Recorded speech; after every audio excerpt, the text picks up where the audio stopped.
I believe, even though I'm an Air Force guy, I believe in the Army model of leadership, and it's really, really simple.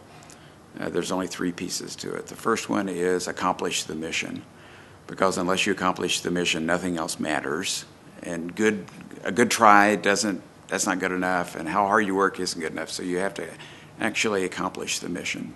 The second point is take care of the troops, because you only accomplish the mission through other people, and the troops are the people that you do that with. But the third piece is the most different. It's create new leaders. So how do you create so that it's a sustainable system?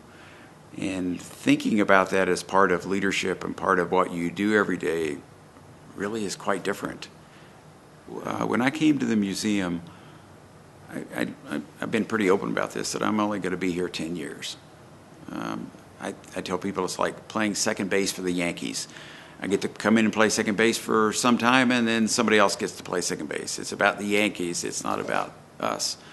So I've been very open with the board and with the people around me that I won't be here forever, and you better start planning on that. So I look for people that have potential and the desire to want to lead, if you will. And right now there are about, probably there are 6 people in this building who could do my job at some point down the road. Some of them could do it next year. There are a couple that could do it next year. And there are another 4 or 5 that can do it in 20 years. And it's part of my job to make sure that the people, especially 2 years from now, are prepared, have the skills to replace me either next week if something were to happen to me, or in a couple of years. It's just part of normal succession. And it's our job to make sure that the 4 people who are first-level managers or second-level managers, or maybe even not a manager yet, to make sure that their careers are such that they have the skills to do that.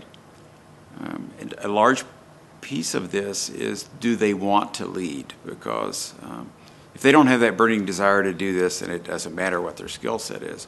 But if they do have, they don't have any fatal flaws, and they have the desire to do this, my job is to provide the opportunities for them to grow and to learn. Most of us think about us and what we do as opposed to the institution and how does this thing last over the long term.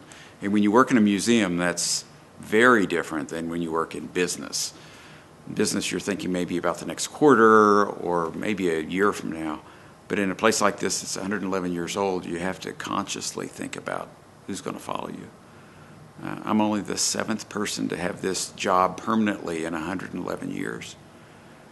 So who will follow us, both individually and collectively?